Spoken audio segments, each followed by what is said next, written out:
Thank you, Ben. Hello, everyone. Thank you so much for taking your valuable time for attending Data Minutes. My name is Deepthi Goguri. I'm a DBA. I do not want to talk about much about my biodata. Let's directly go into the Data Minutes. So this session is 10 minutes into 10 minutes into notebooks, 10 minutes into notebooks, and 10 minutes in Data Minutes. So basically, let me start. This is what I prepared already to show you. But then if you wanted to start a notebook, go to the Azure Data Studio. Here bottom, right click, and then you can go ahead and start a new session, and then you can go ahead and click on new and then open up a new notebook. That's when you can go ahead and type and use a notebook and create a notebook. So here you have code and text. So what is this notebook? So these notebooks, like Jupyter notebooks, are the like open source. They are open source web-based application where you can put the text, which is the markup or markdown text, as well as the query together along with the executable code. That is what a notebook is. So you can create multiple notebooks and put them under a Jupyter notebook. That's what the notebook is. So let me close this and let's talk about how to create them. So here, if you double click here, you can go ahead and add the code cell as well as text cell. So what I did is I added the text cell. So once you click on the text cell, this is how it opens up so that you can go ahead and type your text here. So you can write the text in three ways. Here, if you see the right side top screen, it says like what you write is what you get kind of thing here.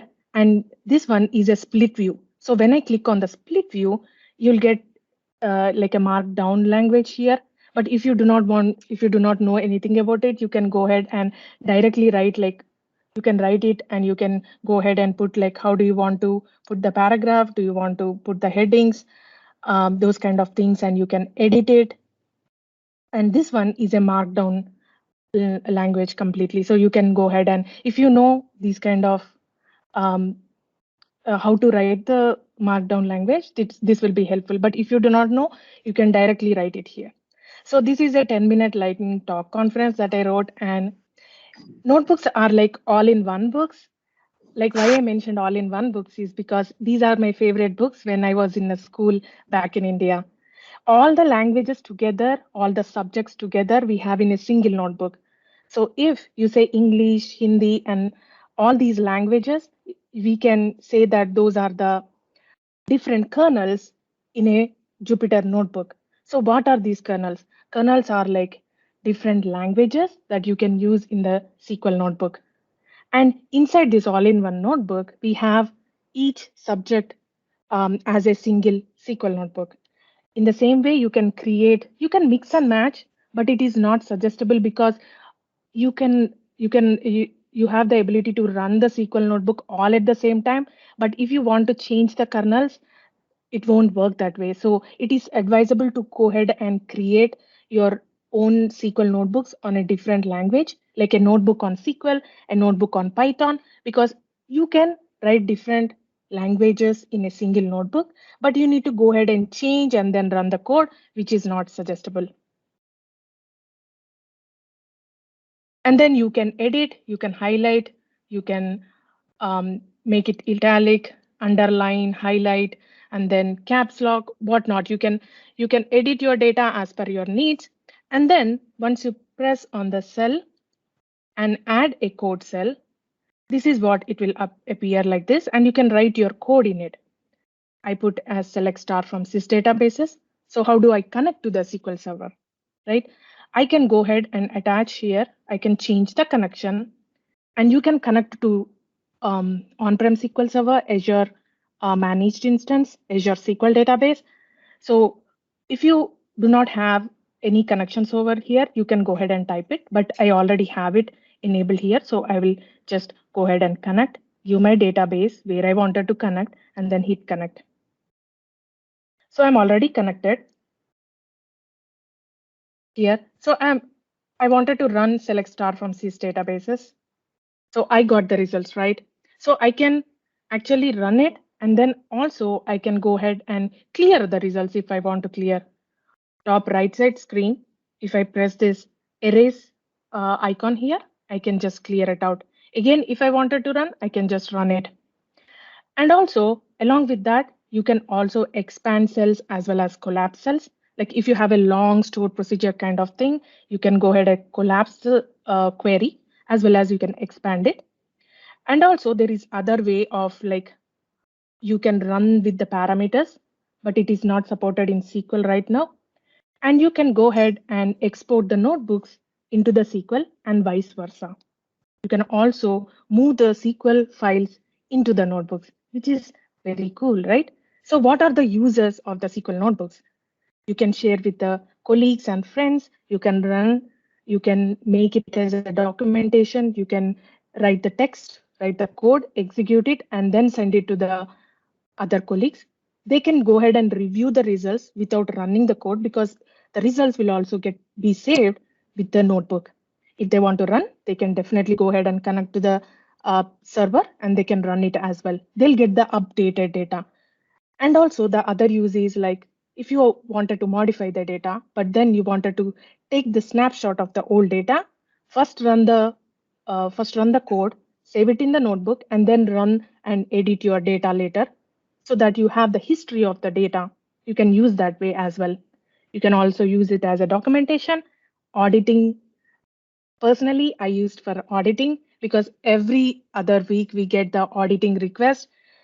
If I do not have notebook, right, I need to copy the code from the Word doc, put it in SSMS, take the screenshot of the results, and then put back in the notebook like a Word document and then send it over, which is like a tedious task. And if I have to do that every week, it's so tedious.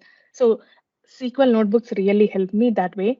And also visualization purposes, it is very, very useful. If you can go ahead and I'm going to show you an example of that. And also, not only the data scientist, where they can do the analyzing and stuff, but also DBAs also can use and developers can also use because we can share these documents with our colleagues for the code reviews or for the documentation purposes. So let me go ahead and show you my analysis, like COVID-19 data analysis that I did for this demo, where I would like to encourage the employees to take vaccination with the proven analysis. So we are doing the analysis over here. I got the data from the different resources. I put the citations over here. So I'm just telling what is COVID-19.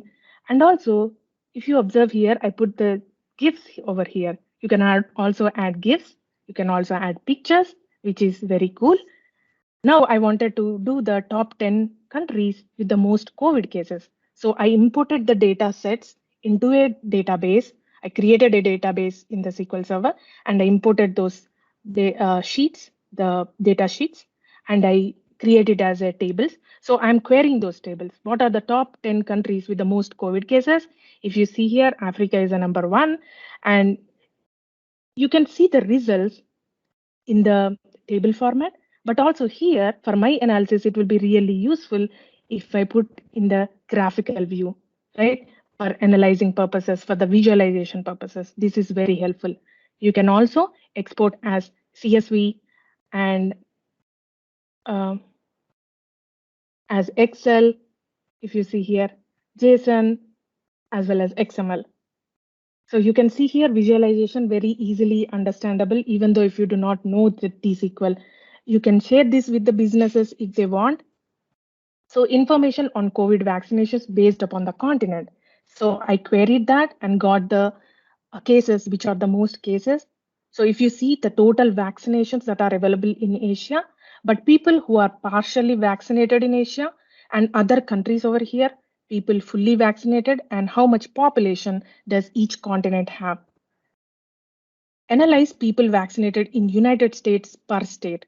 So I grabbed all the people vaccinated per state.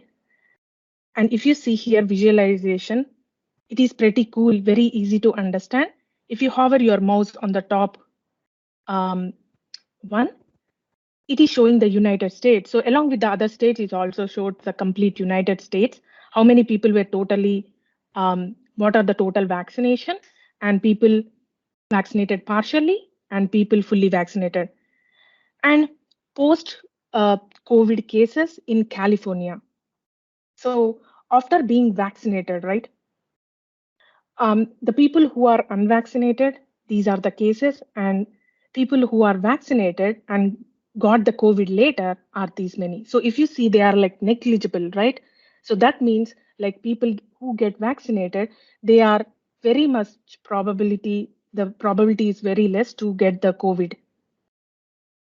If you see the vaccinated and unvaccinated death, oh my God, there is way too much difference here. The unvaccinated who end up in hospital are these many, and vaccinated but hospitalized, if you can see the difference, unvaccinated deaths and vaccinated deaths. If you see, there is a lot of difference over here, right? And what are the vaccination manufacturers who are doing better than others, right? If I grabbed that information from the table, Pfizer is doing very good job, and then later Moderna, and then AstraZeneca, and then the others. So there are also certain interviews that happen across the United States of asking people, population, hey, do you want to wear the mask if you are in the 6 feet of space between the other person? Do you want to wear it? So the population in the different counties across the United States who said always I wanted to put a mask are these. So I grabbed the top 10 counties from the table, and Connecticut is on the top. Very good. They said we always wanted to wear a mask, and these are the according to the percentages they said. But these are the top counties across the United States who always want to wear masks. But also on the other side, some states and counties doesn't want to wear a mask at all, and those are the ones I grabbed from the data from the table, and these are the ones. Michigan and the South Carolina, these are the information. And then as you know, SQL notebooks, we can also put GIFs in it. So I just put it here, how to wear a mask. And also data cleansing, you can also clean the data. So while I was doing this, I found that if when I queried the location and total cases, right, and I executed, they also mentioned something weird to me here. Upper middle class, high income, and the low income middle class. I didn't like it because life is life, right? It doesn't depend upon how much money you have and financial status. So I thought my analysis doesn't want to include that. So I wanted to just delete all of the data which is related to financial status. Before deleting, I just put all the data into a new table. If you see here, I copied over the data and then I went ahead and deleted the data, which was related to high income, middle income, and low income. And I wanted to make sure whether I deleted it properly or not. So I executed that. And in the observations, like you see here, as you see the trend in the data, people who are vaccinated are very much less probability to go into the hospital and get COVID. But who are unvaccinated, if you see the cases are too high and the death rate also is too much high when compared with the vaccinated. So those are the observations, and the conclusion is to suggest, by analyzing this data, suggest all the employees to take the vaccinations to protect themselves as well as the other communities across around them. And that is my thing. And also you can upload this document, right? Upload this notebook into the GitHub repo. I uploaded this so that you can easily go ahead and download just by clicking on the code and then download in the zip, or then copy here and then import it inside the notebook. So you can also import that by using like you can also import it from here. I believe I did not cross my time then. You are slightly over, but that's okay because our next speaker is still not in the room. Yeah, so but that's how thank you. Use thank you very much for that. notebooks. Thank you so much.